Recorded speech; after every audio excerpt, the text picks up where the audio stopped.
Tapos syempre yung sa Infracom, tingnan po natin kung ano magiging posisyon niya dyan. Hahayaan po ba niya na mag-proceed? Katulad din ng nakikita naman natin po ngayon, I think it's ongoing, yung Senate Blue Ribbon Committee hearing, mukhang tinutuloy nila. So baka po itong Infracom ng House ay itutuloy din po nila. Sa inyo pong pananaw, paano makakaapekto ngayon yung bagong pamunuan ng House of Representatives sa laban nga po para sa transparency at accountability, partikular nga po dito sa mga flood control projects, anomalies? Ipakita niya. Ang una-una pong challenge namin, kami pong authors ng House Bill number 4453 na papalalawakin, mas maraming powers ang isang independent commission, ay kailangan i-push din niya yan. Kailangan sabihin niya na ito ang dapat gawin. I-enact natin ito into law para mas may pangil, mas may ipin, mas may puwersa yung independent commission. Yan ang ipakita niya, I think, unang-una. And although we intend actually kaming mga authors, 13 po kami lahat, ay kakausapin po namin siya. Hindi pa po namin alam kung ano ang posisyon niya dyan. Ang alam ko po, yung posisyon ni former Speaker Martin Romualdez, ay ang sabi niya, susuportahan daw niya po yun. Pero yun na nga, it was overtaken by events, may bago na pong leadership. So yun po ang una namin isisingil sa kanya. Ang isa pa po ay kailangan po manawagan din po siya sa Pangulo na i-certify niya as urgent yung bill na yan para mas mapadali, mag-umpisa na kaagad yung talagang seryosong pag-iimbestiga. Tapos yung ano rin alam mo na yung may mga pending bills din ngayon. For example, yung mga sa FOI bill, and then yung sa anti-political dynasty bill.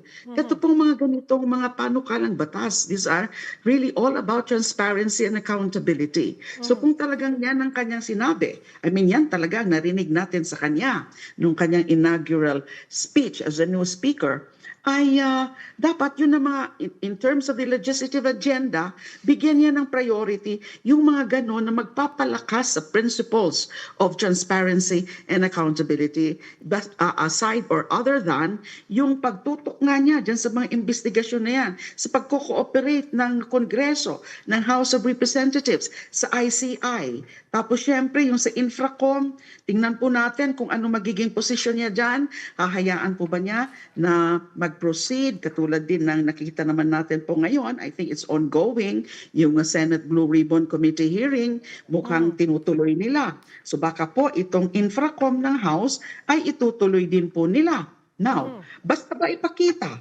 na dyan sa Infracom probe na yan, sa mga hearings na yan, wala rin kikilingan dyan, wala rin palalampasin. Although ang mas maganda talagang posturing dyan po o aksyon ng House, including of course the Infracom, ay pagdating doon sa mga nadadawit, mga nai-implicate na mga pangalan ng mga members of the House, ay ipaubaya nila yan doon sa Independent Commission.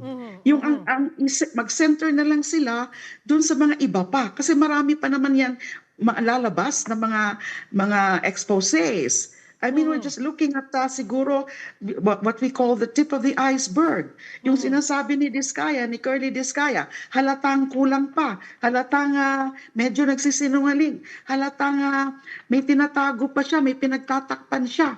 And then yung mga iba pa na mga witnesses, yung mga former mga assistant district engineers, sila Bryce and all. Sa mukhang marami pa tayong maaasahan. So habang yung ICI ay nasa formation stage pa rin or initial stage, although I understand nagsisimula na rin yung tatlo pong official members of the commission, ay siguro itong kung talagang itutuloy at yun din ang kagustuhan ng bagong speaker, basta ba malinaw na walang sasantuhin din dyan kahit nga kaalyado, kahit kamiyembro, kabaro dito sa House. Yun po yun.